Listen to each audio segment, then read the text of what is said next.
At the time of recording this video, the Tigers are 14.5 games back of the division lead, and they are 6 games back from a wild card spot. This team, at times this year, has led the division. They've been in a wild card spot. They've been only a few games out. They've been over 500, but they have been very inconsistent this year. And that is a part of a lot of the frustrations that fans are feeling. Now, with the All-Star break coming up, I wanted to make a video kind of like I did last year, where at the midway point of the season, I talked about what type of situation the Tigers were in and how I was feeling about it. Now, the first thing I want to address, because this is a very important topic to me, and I want to talk about this at the start of the video so all of y'all see it, and that is the attendance.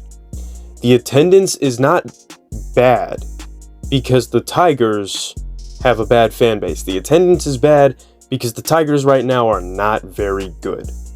You'll notice that the attendance is usually good when, like, Tarek Skubel's on the bump, or it's a weekend game. Like, this is the times when attendance is normally good for every team in baseball. That's when it's good for the Tigers also. When it's a weekday game or something like that, the attendance is kind of eh. Nobody's gonna skip school or skip work to watch this team play an afternoon game at 1 on a weekday. So for this small segment, we are going to go to In Real Life Me to break down the economics of why going to a Tigers game, even when they're bad, is actually still expensive. Okay, so switching to in-person Luke to break something down for y'all real quick.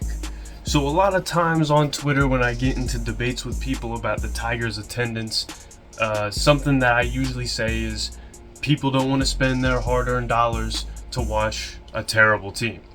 And oftentimes the reply is, the tickets aren't that expensive, you're broke, stuff like that. So I just want to break down the economics of going to a Tigers game for a working class regular family. So let's say like a regular family of 4, right? Let's say the tickets are only $10. That's pretty cheap for some tickets. Usually they're not $10, usually they're a little bit more, but let's just say straight up $10 a ticket, no fees, no nothing, like throw out taxes, throw out fees, whatever. That's $40 right there. That's just the tickets alone, $40. Now let's throw in parking. Let's say you get a good deal on parking. You only got to pay like $15. That's $55 right there. Then on top of that, you got the gas. And again, this isn't taking into account any ticket fees or any taxes on paying for parking, anything like that. So really, this bare minimum right now is probably closer to $60 to $70. Now for a working class family, $55 to go see a Tigers game, depending on your financial situation, that's tough.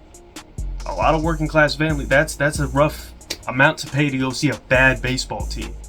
That's not taking into account if you want to get pop while you're there. Like my family, we like to get the souvenir cups. We don't always eat a meal there because that's really expensive. Like we don't always get burgers or anything like that, but we like to get the souvenir pop cups, get some Coke or whatever in there and drink that during the game.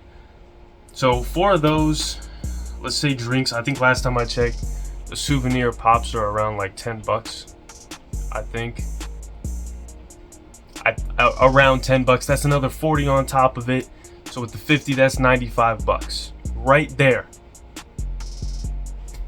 And then if you want ice cream, if you want food, if your kid wants a shirt or a jersey or whatever, you're looking at upwards of $100. That's a lot of money to spend. Like, I don't know, maybe this is just me based on my personal experiences. And maybe I'm completely wrong and all of y'all are still gonna say you're broke. My reply to that is, stop being a snobby bitch. Stop being a snobby rich person. Not everybody has great financial situations. Not everyone can afford to see a terrible Tigers game. There is the economic breakdown of why it's not exactly cheap to go see a Tigers game, even when they suck.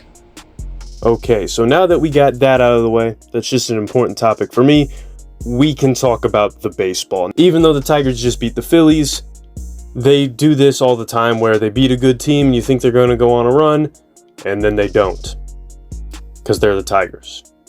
But why is that? I mean, we know Scott Harris has said these guys are young, they're going to make mistakes, and I understand that.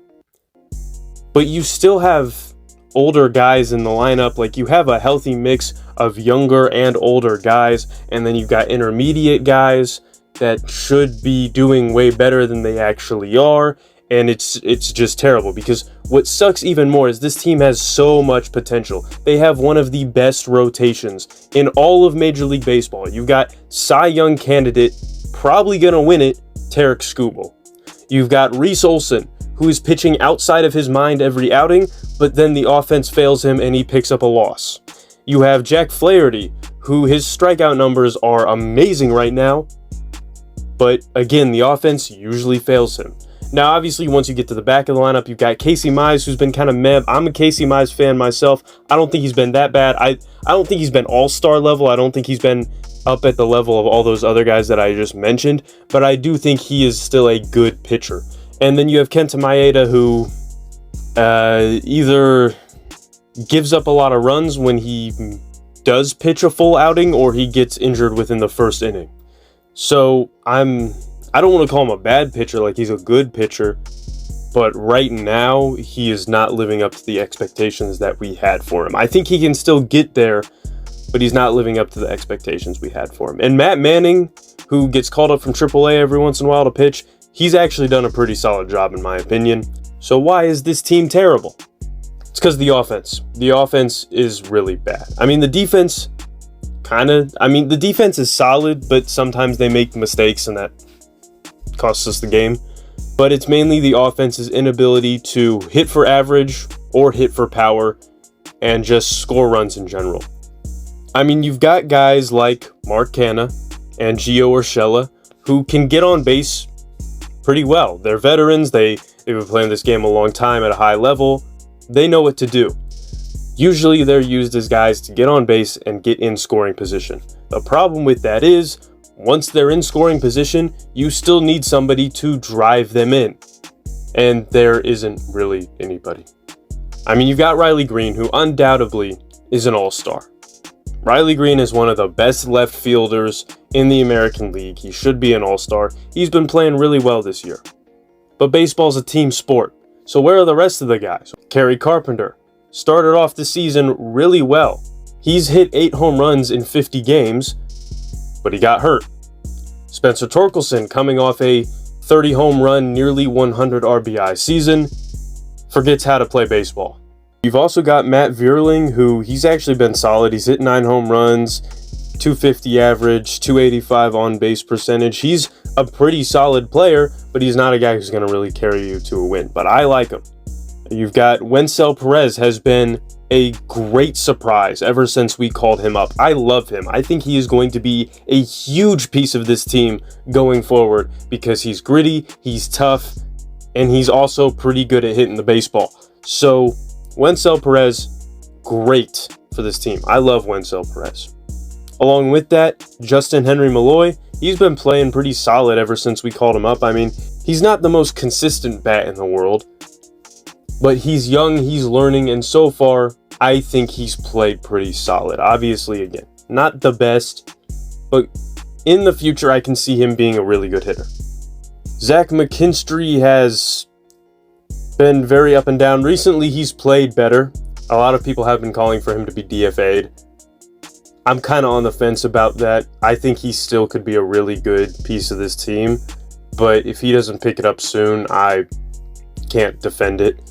Jake Rogers is actually, the tandem of Jake Rogers and Carson Kelly have been pretty solid, both behind the plate and with the bat. I mean, again, they're not the best in the world, but they're solid. So as we go through these names and we look at these guys, Andy Ibanez, another guy that he's not going to carry you to a win, but he's solid. It's a bunch of guys who are just solid. Like, none of these guys are necessarily terrible, but none of them are world beaters that can single-handedly win you the baseball game. And it's not like the bullpen's been blowing games. I mean, sometimes they do, but Jason Foley's been pretty solid. Andrew Chafin's been pretty solid. And it's really frustrating because we are now going on 10 years without making the playoffs. This is a proud franchise that has a rich history and just has not been able to win a World Series since 1984. And the fact that we've been through all this, we've seen the teams in 2006, 2012, 2014, and everything in between. It just seems like this franchise is in limbo, and it's getting really frustrating. Now, I'm not calling for Chris Ilitch to sell the team. From what I hear, he's great with the people that he works with. He has great attention to detail. He wants to improve the club. He keeps on pouring money into Comerica Park to improve its amenities. But I would like to see him make the team better. I don't care if we have a new Jumbotron. I don't care if the locker rooms are nicer. Obviously, that stuff is good. Some guys that matters a lot to. Some players, that's a big deal to them. So it can help us sign free agents. But who are we signing? We need to make a splash. And at the deadline, once again, we're going to be sellers. We're going to trade Gio Urshela probably. We're going to trade Jack Flaherty probably. Those are two guys right there who have been big pieces of this team. And they've played really well for us. And we're just going to trade them away because we're selling. We're trying to tank. We're trying to get prospects. And the prospects we trade for, most of the time, they don't even make it to the big leagues. And if they do, they're not good. This franchise cannot develop any hitters to save their life. It's just really frustrating to watch year after year after year. Chris Ilitch, Scott Harris, AJ Hinch, I don't care who. Somebody do something. Make some kind of change to get something going in this franchise and restore the faith that we have as fans. It's been really sad to see the baseball team that I love, that I've grown up with, that's been passed down for generations in my family, be what it is today. But again, at the end of the day, I'm going to watch every game. I still love this team. The Tigers are still my team. And I'm still going to defend them. If anybody who's not a Tigers fan starts talking trash about this franchise in the comments, I'm going to defend the Tigers. Because that's what I got to do. It's like I can talk crap about my family, but you can't. Tigers fans, we can talk bad about our team. That's our team. We grew up with the team.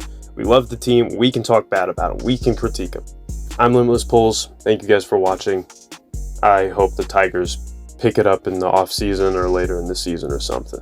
But you can mix right, nigga, put it in the blender. Hell yeah, Wingstop. Bitch, I'm selling chicken tenders. It's like the beef with energy and water like Kimber. Hey, turning, looking like dinner. It's like I got the bag, boy or girl.